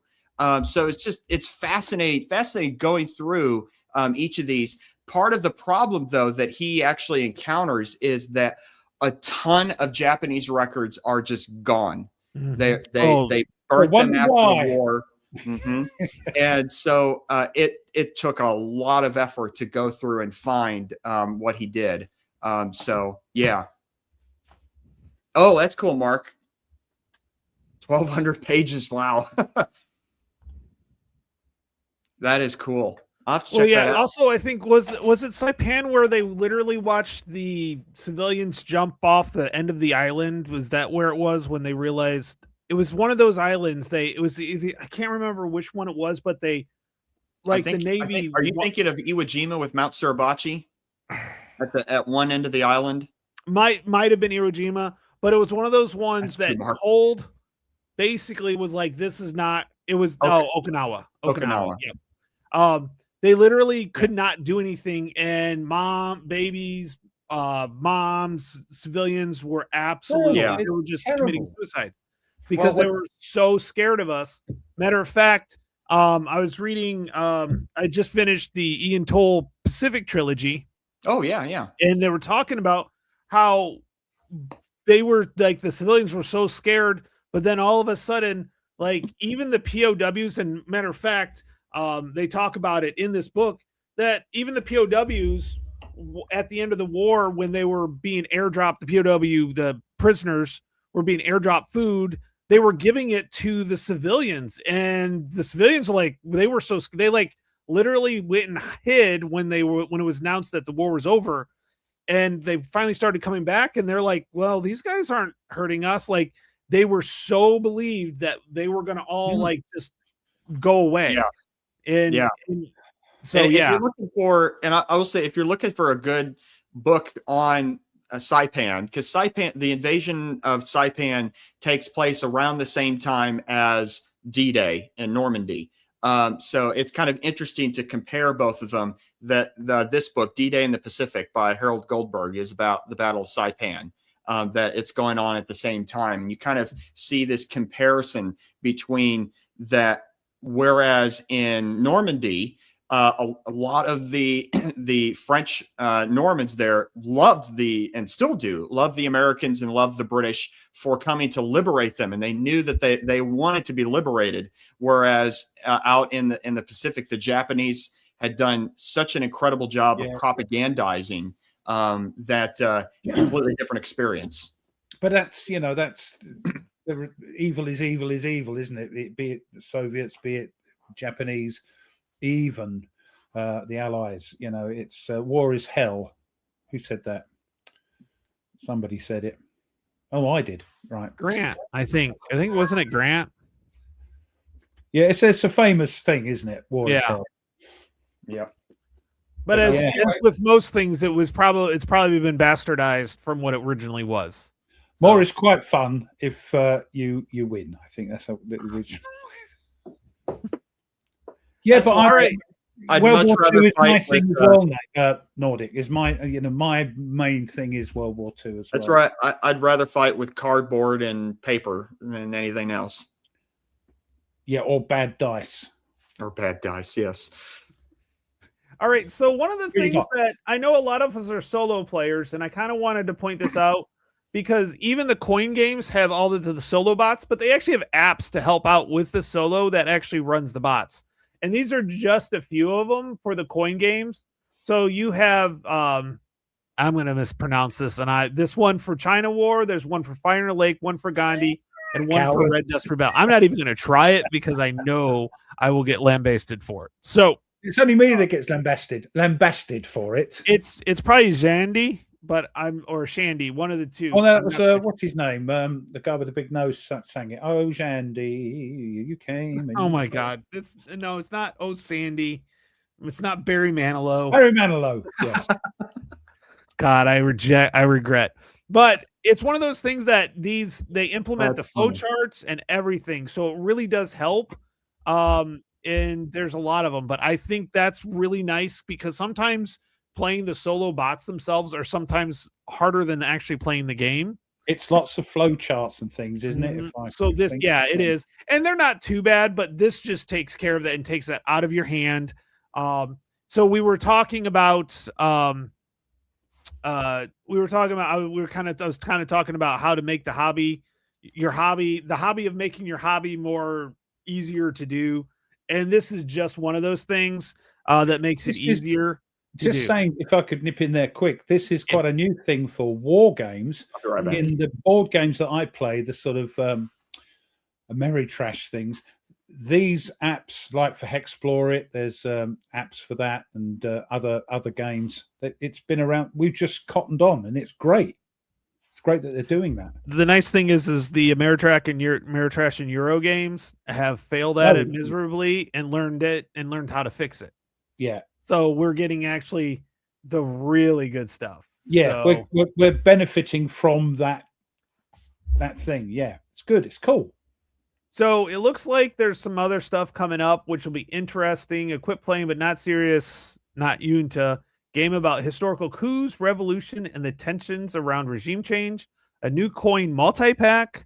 And a new game to the hero. Yeah, that's one of those mini like we got with the. I like those because it's like you can play them quickly and stuff like that. Army of Potomac has the 7 days battle solo. Oh, nice. Oh yeah, I remember talking about that. Yep. Yeah. Yep. Counter-Strike. Yes, I got a little money from Christmas that I still have. He's trying to promote his thing here. Look, he's doing. He doesn't make money off of it. It's free. I'm joking. It's funny. God. I would ban him if he was trying to make money off of our stream. I wouldn't care if he made money off of it. Actually, I wouldn't laugh. No, what he's doing is, honestly, the stuff he does makes it easier to organize and set up the games. That's the key thing. It's a labor of love with Nerdy. I tell you, I'm joking about it, but yeah, he's doing great stuff. I haven't got one iota of an understanding about 3D printing. So the best-selling games from last year, listed from top left to bottom right, from January 1st, 2025 to December 31st, 2025. It doesn't surprise me. Fields of Fire. All the Good Things. none of Italy these 43. actually don't surprise me that they were the best selling game. Why is Fields of Fire mentioned twice? One's the update kit. Ah, right. So, yep. All right, that's that. But like, if we can make our hobby a little bit easier, and like what we kind of talked about, one of the reasons with like, and I do love setting games up. I hate taking them down. I 100% agree with you. I love setting them up. Gotcha. Other than with taking them down, you can just start throwing them in piles and then into the. The next time you get out and you what idiot put this game away last time? I'm actually looking to get a 3D printer. I've got some money left over from Christmas, and my bowling money will. I was joking, nerdy. Yep. You're doing a sterling. Now, you can now buy from a guy in Canada. Yeah, I'm not going to pay shipping from Canada. Do you know how much that is? Why is that? You're closer to Canada than I am to you. What's going on? I don't know. No idea. Anyway, no, I ended up. I always. It invariably happens to me every game that I get, especially ones that have a lot of counters, is I will take the game out and I'll punch it out and clip it out and organize it. And then when I go to set up the game, I realize my initial organization is so bad that it counters all over the place, different parts that I'm like, well, I'm going to have to reorganize this whole thing. So I love setting up a game because it forces me to reorganize it. Figure out how is to efficiently organize so I can set up and tear down a game really quickly. Do you use I use pots and things. I use these things. These things to put counters in. I've got tons of bigger ones as well. I've got bags to pull out random stuff. And I put a lot of the stuff that in the bag all the time that you have to pull out, put them into coin capsules and things like that. I'm OCD about that. I love it in sleeves, of course. I'm number one sleever. I need to ask you. Yeah. Point, and give me some recommendations for the best sleeves to get. Because some games I'd like to sleeve, but I see there's a bunch of options for sleeves, but I don't know which one is. I get the Mayday sleeves. Standard size, 63 by, was it 63? I can't remember the bloody size, but the poker-sized ones, they're cheap enough and they do the job. They're a bit glossy. The other ones is Upper Deck, which they're a card manufacturer. They do all the baseball cards. So, like Upper Deck's a good brand too. I get that. They're a bit different. The only thing with Mayday is they're shiny. You can get the sort of matte ones. If you're going to be videoing, you have to be a bit careful moving and if you notice with Skies Above Britain, I had to go, we'll have to move that, just move it out the light sort of thing. But I sleeve. So I have a story. Who is it that put it up here? When me, Andrew, and Mike, when you got abused games. So I bought Beyond Valor. Beyond Valor, the ASL core module. I bought that used. It came in 3 bags. There was a bag of information counters. All the Soviets were in one bag, and all the Germans were in one bag. Oof. And there are, I looked it up, but I think there's like 12 counter sheets. That game. Where did I get it? Where is it? Wow. Something like that. Yeah. It was the last game. Yeah. I still remember the last game I bought on eBay. It said it was complete. And then when I went to go set it up, I was missing 2 counters. Oh, I've had that. And they were very important counters. And I'm like, oh my gosh. Oh, it bothered me so much. The only time I bought a secondhand game from eBay, I bought I forget what it was now. But Jester had to print out. I was losing a counter, and Jester printed it out for me, and I made the counter. And I contacted the guy and said, "There's a counter missing." He went, "Well, it's not that important, is it? It's a counter. Use something else." I said, "No, this counter that's missing is very important." Mm-hmm. And he said, "Oh, all right, I'll not." He gave me a discount, but Oh, that's good. But it's always dodgy. The other game I bought secondhand was from a guy, Jez. It was the Rise and Decline of the Third Reich. Mm. And he obviously hasn't played it for a while, because when I got it, it was all sorted, but it was in envelopes.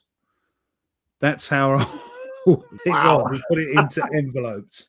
By the way, there were 14 counter sheets in Beyond Valor. My And they were favorite put into 3 different bags. My favorite Battle of Britain game has got to be. There's 2, isn't there? There's Skies Above Britain, but of course, the Stuka Joe tweaked card thing has got to be that.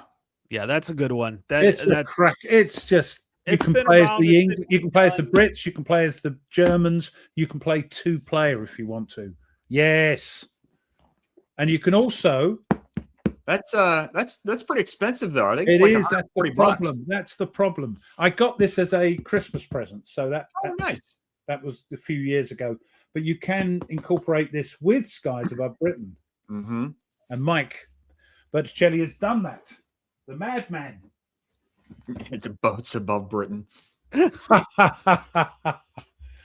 Heck, stop it. Hey, Stuka's still in here, and he appreciates. I tell you what. Yes, no, you get them cards. Print them out. There's been an update. I think there's an update for a couple of them. And if you're ever worried about making cards hard or make it hard, you get the sticker paper.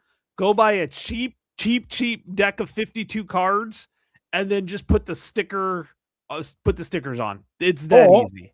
Or if you've got a DVG game that has to reprint a load of the cards because they got them wrong, you use them. Yep. So I've got a ton of them. You just stick the thing on the front of the back and put it in the sleeve.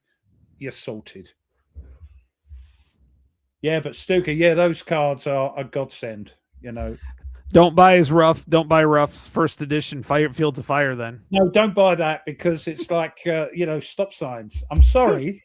But I didn't know any better. I'm sorry. Yeah, I did that to a game too. That was the first game I bought when I got into wargaming. What a game to buy. This is something. He got Peloponnesian War second hand via Amazon. The counters were in trays. Yeah. You know what? I got that. Yeah, I got that when I bought on second hand. I think it was I bought a couple of these on eBay, the Lock and Load tactical stuff. What company is that from? Lock and Load. Oh, cheers. And the guy that was selling them, they came with. Oh, nice. They came with trays. Oh, yeah. The funny thing is if I sell my games used and I've actually clipped, usually I don't sell the ones I've clipped because I want to play it. It's usually games I'm like, I don't want to clip this, so I'm just going to. Well, okay.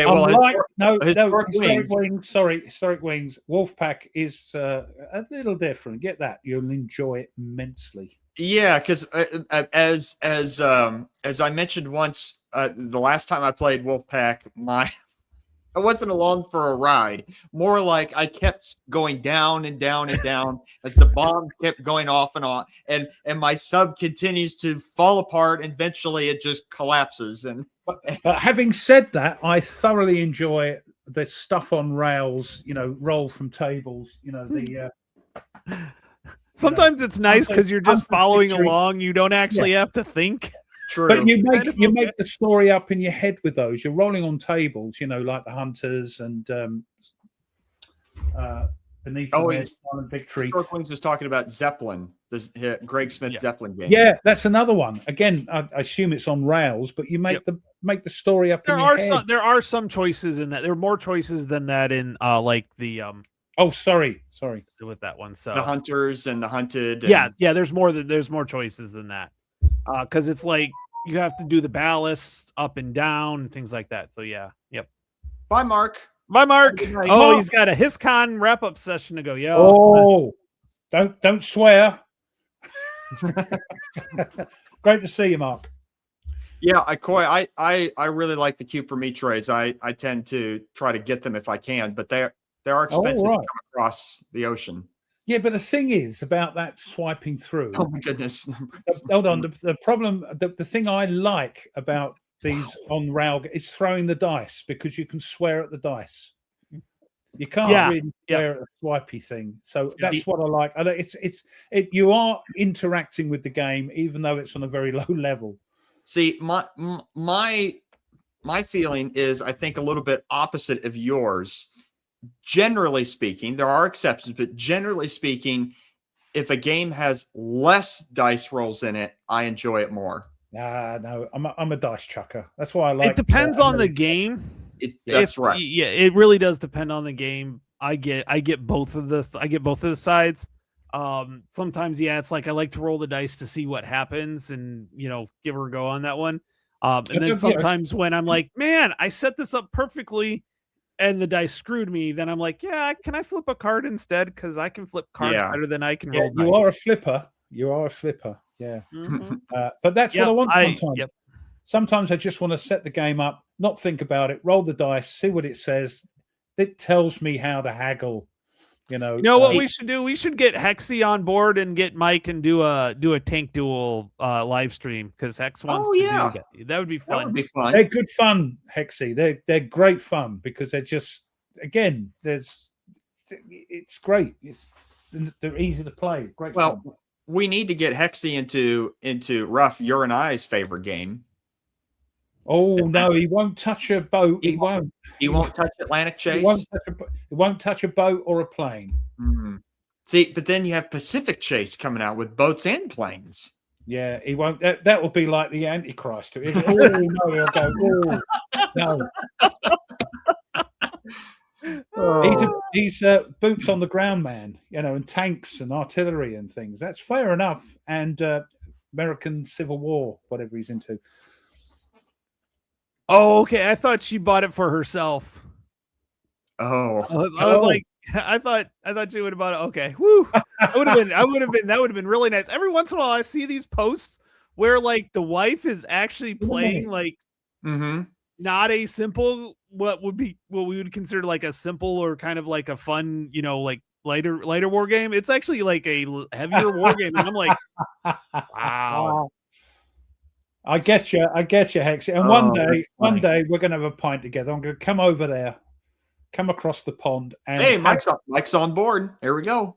Havoc. Yeah, he's been on been on for a while. But havoc will ensue, Hexy. Yeah, we'll stop right when Hex's tank is burning and not play for like 3 months. We'll do a nerd on. That was nerdy, wasn't it? Nerdy. Yeah, I had we'll nerdy on him. Yep. I had a yellow tank. Everybody was shooting at me. Everybody was shooting at you, but at least yours didn't burn for months and months and months. And honestly, I'm pretty sure he's like, then I'm in. And it's honestly once you don't actually need the rules. I mean, with Mike there, you don't need the rules. He'll help you out, and it's really quick and easy to learn. You see, being a solo game, the best game I've had of Tank Duels at PunchCon with Tweez and a couple of other guys, and we just had a riot of a time. And great. That should be fun. I mean, I'll be right with Hexy. I've not played Tank Duel, so I'll be learning. Oh, cool. That'll work. I'll send out emails to all y'all's, and we'll figure out something. It's got to be played with more people, Yep. Mm-hmm. If we get Mike, if we can get one more, do a 3-on-3. We'll see what we can do. Okay, I'll work on that. Probably end of February, but we'll work on it and see if we can get some set up. Cool. That'd be fun. Because Mike said that the reprint for Tank Duel is on its way soon too. So yeah, that'd be cool to give people an idea of the game. Oh, there we go. We got our 6th. Oh, nice. Awesome.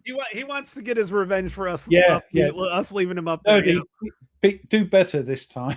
Yeah, I'll send emails out to everybody, and then we'll see if we can get a day fixed for that. Was fun. Yeah, Nerd was fun to play with Wolfpack. Oh yeah. Nerd's a great guy. Nerd's fun to play with. Yep. We can do that. There we go. Sorted. This is how you do it, peeps. You want to play games, just put a thing out and people go, yeah, I'll play with you. We should encourage that a bit more, I think, is to get people playing games with other people. We'll have to do it like on a Sunday or something where we can spend enough time to actually play a little while. Where we can get about 3 good hours in, because I think Sundays seem to be the best for most people. I know I'm usually available after a certain time. Nate, you're usually available after like what? It doesn't matter for me if it's in the evening because it's Sunday. And usually after church and after lunch, I'm good to go. Oh no, Mike, would you stop? Stop it! He'll put everything mode, sudden death. We could try, and before golf, golf season. Yep, bloody cheek, and. Easy. I've been blued. Too many times. Yeah. Many times. Yeah, that's the problem, is waiting for Blue Tweezers' railroad rules for Knock God. Paris. Is he's going to tell you wrong.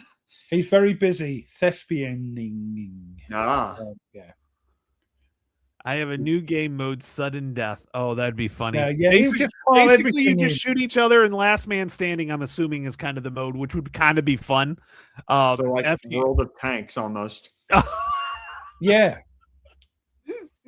You're turning it into a video game, Mike.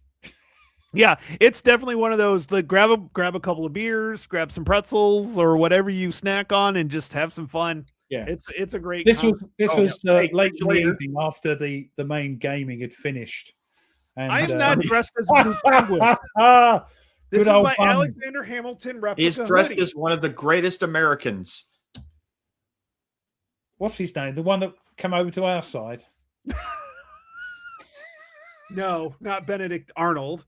Although he did beat you guys pretty handily in at Saratoga. Yeah, Saratoga. Yeah. Freeman Saratoga, Farm. Yep. Only cause. Then you got the ump. Yeah, because he didn't get promoted. Because he, Yeah, So. we're waiting. Yeah, I mean, Oh, I thought it was Christoph, no, we're not going there. No. We are not going there. No, An authentic replica hoodie. Yep, it's an authentic replica hoodie. Actually, Like they an did have George Washington, and they actually did have the British one too. They had the British redcoat one, the Dragoons. So I've seen a Napoleon one.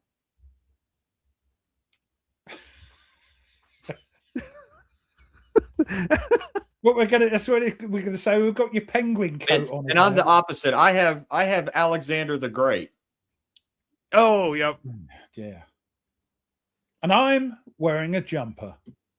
I have a hooded. Would this be considered a hooded jumper? By the way, is that no? That's a sort of hoodie. It's a hoodie. Okay, at least that's the same word.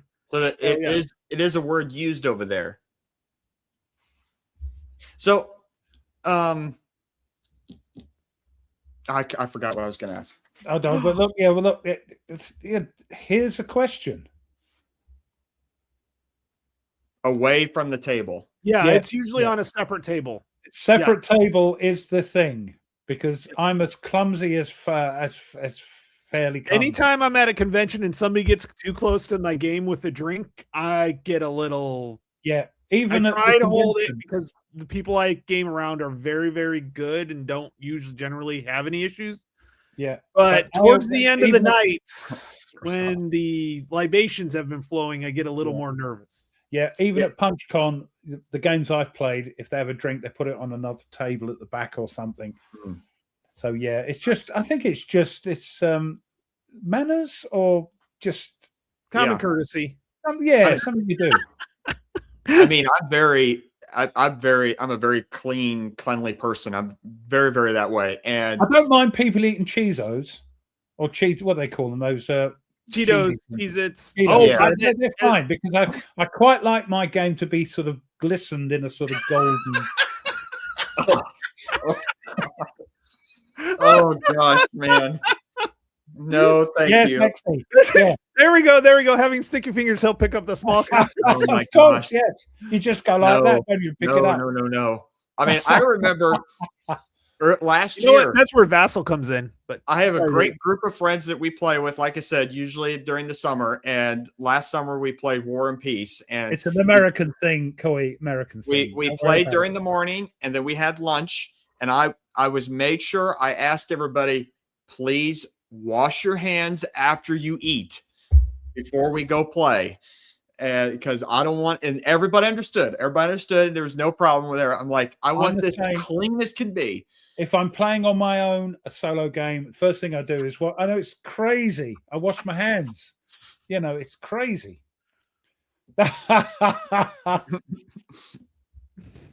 Spill a drink on a Vassal game, totally. Yeah. Yeah, but generally. So was this the War and Peace? Was this the new version or the old version?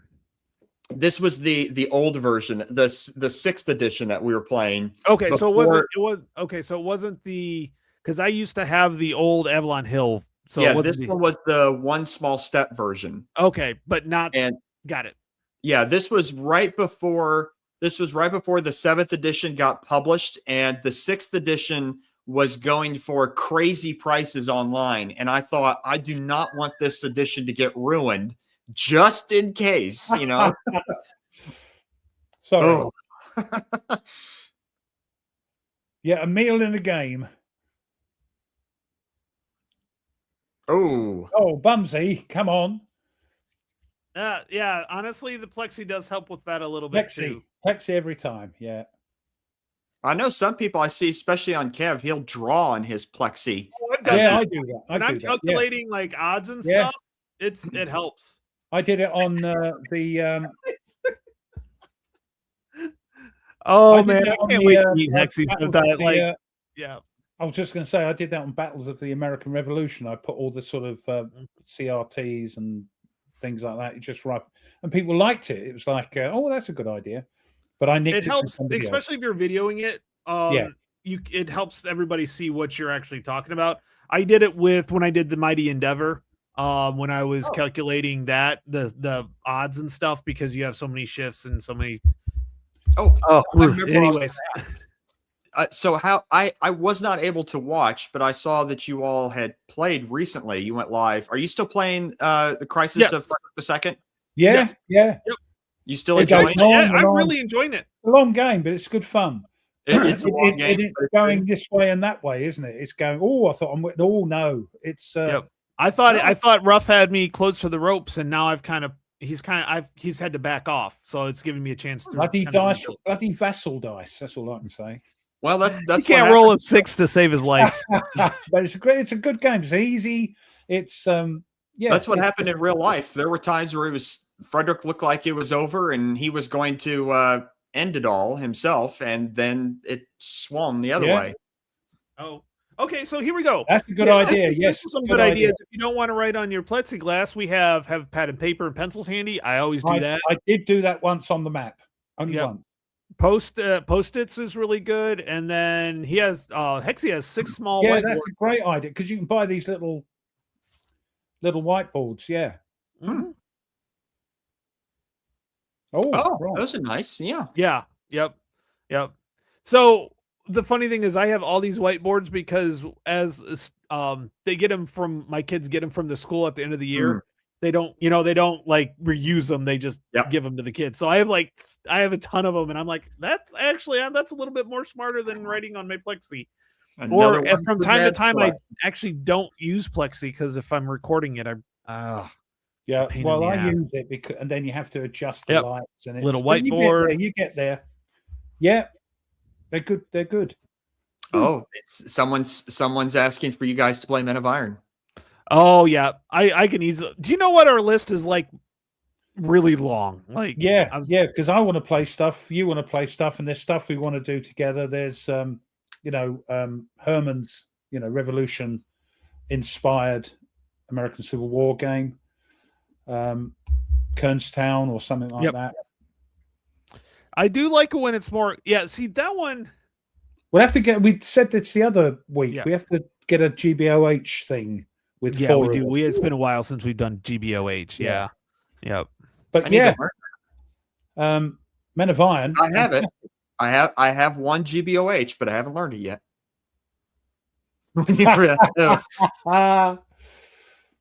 You're mad. You lot are mad. But we love you, and there's nothing you can do about it. All right. Hexy's already tossed all of his games out for 2026. Yeah, too many. We got too bloody many. Yeah, this is it. Yes. This was a question that was asked of me yesterday, and I'll ask it to you both as well as everyone in the chat, is what is your most anticipated games for 2026? These can include games that are not out yet and you're buying, or games that you already own and you have not played yet. How long have you got? Yeah, I don't know if we've got enough minutes. time to go through that list. I am really looking forward to Pacific Chase. I know it's going to be a bit crunchy because of the carrier. It's going to be carrier based rather than. I just saw on BGG. He said it's probably late this year. Oh, that's all right. Gives me a bit of time. Yep. So, things I want to play are things I've got. I think that's the that's where yet. That's why I'm spending time on Tokyo Express. I want to get the most out of it. I don't want to rush it. Do a sort of half-hearted, half-farty sort of video. So we found out Three Dog here. Three Dog's going to have the simple rules in it already. Oh, right. Okay. So, yeah. Oh, the Coming Storm. Yeah. Jaina Auerstadt. Yep. Coming out in February. Yeah. Mine is Thunderbolt, obviously, First Man in Rome from Thin Red Line Games. And then I'm waiting for the expansion to come out for Europa Universalis and the updated bunch of components because I want to play Europa Universalis as well. So those are my three. Which is that the Power Prince of Peace or the Price of Power? Yeah, yep. Price of Power. Okay. Yep. I don't know where I came up. Yes. The away team. But that's expensive, Hexy. Away team. I am looking forward to that because it's sci-fi.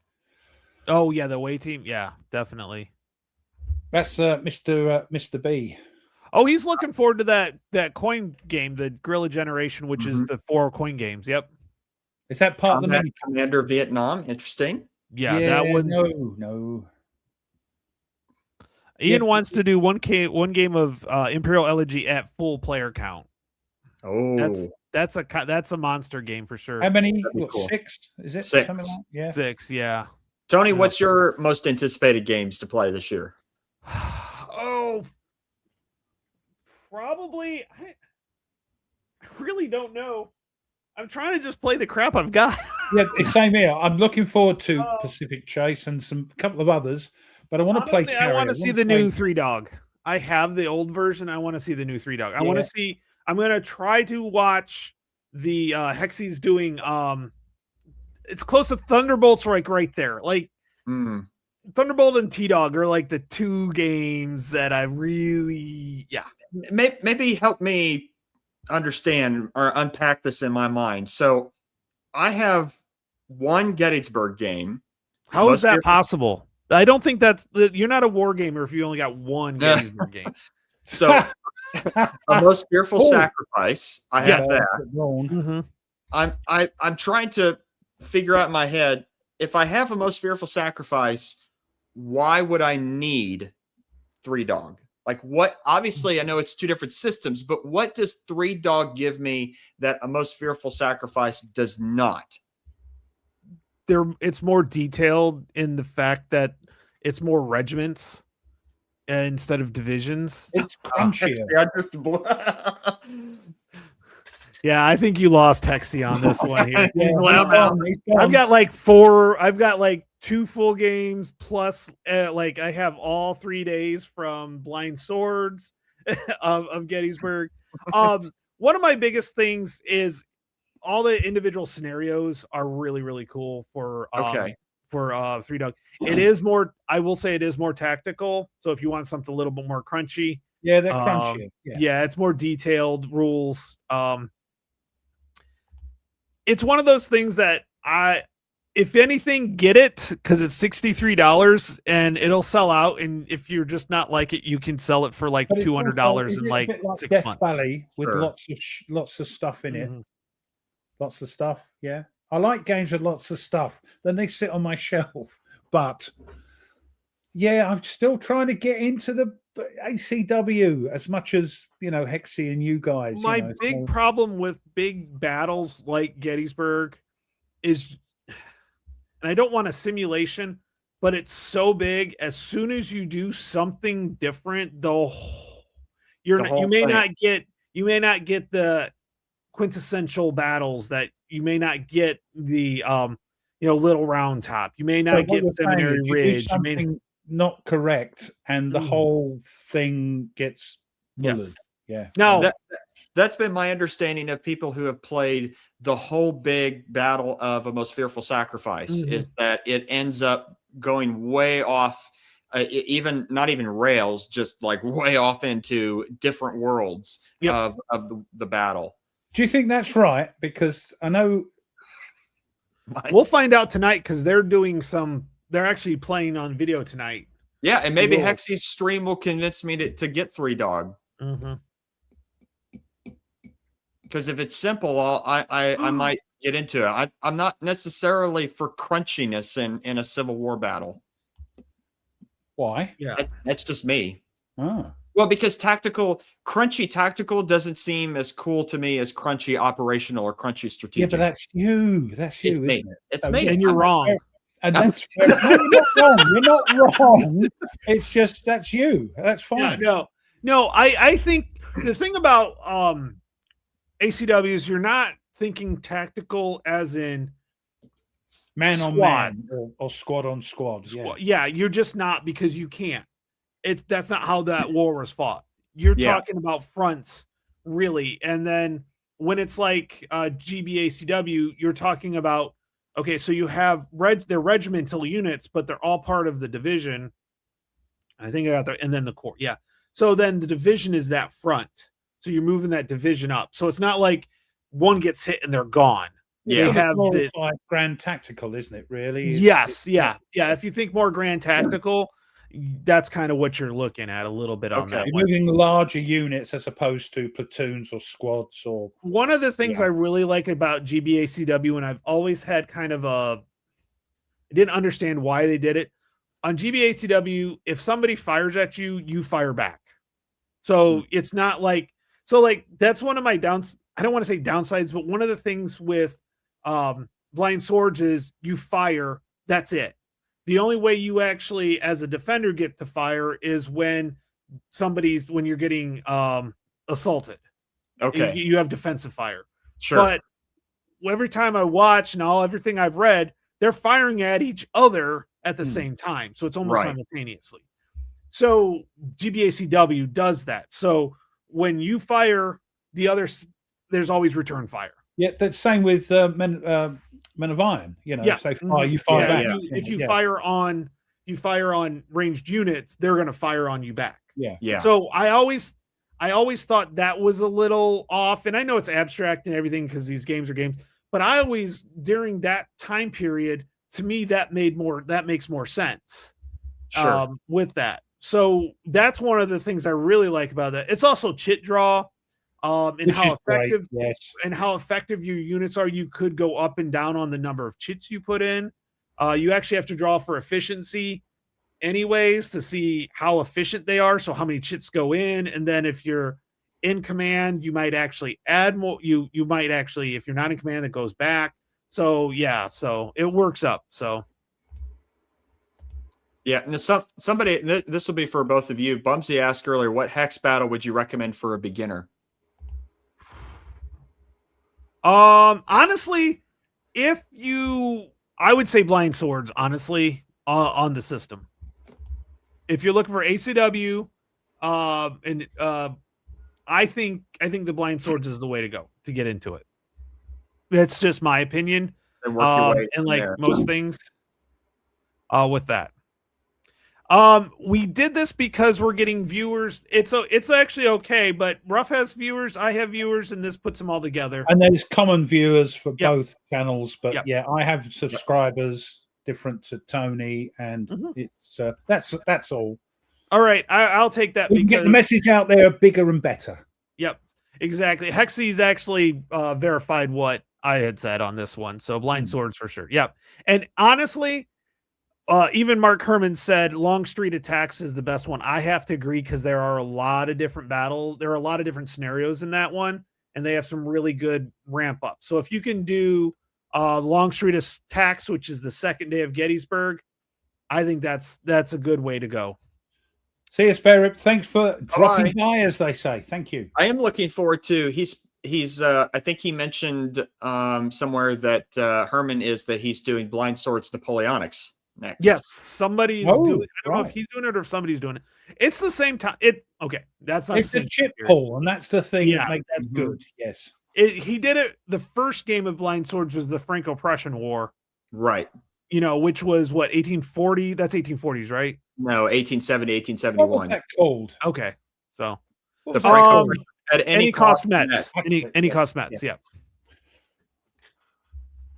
And he's doing a Black Swan Revolutionary War. For now, Oh, Dragon. that would be Sadly. interesting to me. Yes. It's just dissertation gets in the way, so I have to make choices about time. Get the bloody thing out the way, Dr. Nate. All right. It will this year. Soon to Hey, be- soon to be, it takes Dr. Nate. time. It takes time to write. How far are you? Finishing up with the I show should because be we're already finished. almost to. I should be finished if everything goes right, and knock on wood. I should be finished by the end of summer. Oh wow, yep. So Antietam is next for Black Ooh. Swan. Yeah, That's my favorite that battle. system's only good for big battles. You can't Oh. do really small battles with that one. Can I just say for That peeps, is my before we favorite before we battlefield lose of everybody, if you haven't clicked the like button wherever you are, click the like. Yeah, smash that like button for us, please, because we are poor YouTubers. Thank you. And YouTube is not making. Yeah, We don't. we're make not money making out of much this. on We this. don't make money out of this nonsense. We do it because No. we love it. The ads add a little bit every 2 or 3 months that we can go. Oh, I can buy some sleeves. So don't begrudge us for that. Or hey, I can actually pay for a game this time. Yeah. Not charge it. So, what chapter are you up to now, Nate? I'm not on any specific chapter. I'm just going through and kind of working on things, and it's not really like one done and on to the next. So it's just it's all everything. So I actually have, after I'm done here, I have to go to the mailbox because I bought 3 books that I need for it. I was going to say, are you pretty much done with the research part of it? Are you just kind of padding it now? Just the tippy tappy stuff now, is it? Both are still happening because there's new stuff I keep discovering, which is kind of cool. That is cool. That means you haven't ran Oh, out of. that's stopping you finishing. Don't look for new stuff. Just do the stuff. That's it. I'll put it in there. It's like, sorry, couldn't get full research done because Ruff told me to stop. That's it. That'll be good enough. They go, well, if Ruff said it, Ruff said it. Ruff said it. Go for it, cool. Nordic. Go for it. Well, yeah. We are nearly up with 2 hours. So what are you all going to be doing next? Ruff, what's on deck for you? Continuing with this Tokyo Express, I'm thoroughly enjoying it. It's going to be a slog because it is, you might think, oh, you wuss, but there's stuff in it I need to get right. Make sure I can do it without thinking rather than looking through the 70-page rule book. But yeah, that's what I'm going to be trying to get under, get it right. So yeah, I'll be doing that, and I'll get it on the channel when I think it's ready. I know people are saying, "Oh, not doing many videos," but yeah, I think I'm going to be doing that now. Spending time on a game, getting it right, enjoying it, then pushing it out to you so you can tell me I got it wrong. It's not wrong. I get it all the time. Oh, yeah, well, it's one of those things when you're filming. You're like, I know the rules. I know what I'm supposed to do. Your brain drops out of your head when you're videoing anyway. No. So as you well know, As soon as you hit record, all of a sudden you turn dumb. Yeah, it comes out your ears. Yes. So Yep. it's cool. I'm going to continue on with my Corsair leader. I'll probably do another day tomorrow. And then I'm just going to play around with Absolute War a little bit longer. I think I know it. I like the game. I think I see the game. I just want to really play a little bit longer to get out of that first couple. We've changed, Tony, as years have gone on, that we're now, rather than sort of punching out videos, we're spending time on something. So which is good. Diving deep into a game. Yeah, hopefully that make the videos more interesting. Yeah. Yeah, absolutely. Me, I'm trying to decide. I was going to say, Nate, what are you up to? I'm trying to decide between, do I keep going with Imperium Romanum, or I am tempted to pull out Pacific War and start that. Now, can I That just say, or Rebel Fury. can I just say, you've got up to 50 subs now. Yes. Yeah, which is great. So you haven't subscribed to Nate's board game. No, it's got a new one. It's the command post thing. If you put the link up, if you haven't subscribed to any of us, please do it now because we're sad. I wonder what people coming across us just accidentally. They think, what the heck? What the heck is this? This isn't Whiskey Charlie. That's what they're saying. So we got Cross Bronx and China's War, which is interesting. Yeah, Cross Bronx did not. Cross Bronx, yes. I mean, it's modern. It's modern history, and it's a Euro, isn't it? Basically, it's the irregular game series, which the VGA Nagara is part of that too. So, like, it just depends. That's the only one I like so far. Is the VGA Nagara? Yes. We talked him into it, guys. I know that's what happened. We talked him into it. Yeah. Well, it's now past 2 hours, so I think we should. Have you put your link up yet? Oh no, it's okay. I'll. Oh, all right. He'll put it in Facebook. I will. So. Oh yeah, put it on the command post. If you've not subscribed to that, look up the command post on Facebook. You can put all your stuff you're playing. You can rant. You can do whatever you like. We love it. Yep. And if you want to email all three of us on the show, Bob, no. The command post podcast at gmail.com. So if you want to reach out to us, you can have a question or whatever, feel free. All right. With that, everybody, thanks for joining us. It was a blast. We'll let you know when we get up again. I've got a couple weeks that I got busy, but we're going to try to hit twice a month now. And that'd be great. Going forward, that'd be great. Talking nonsense twice a month. Yeah. They'll love it. They'll love it. All right. See you guys later. Bye. See y'all, everybody. Bye-bye. Thanks, everyone. Bye-bye.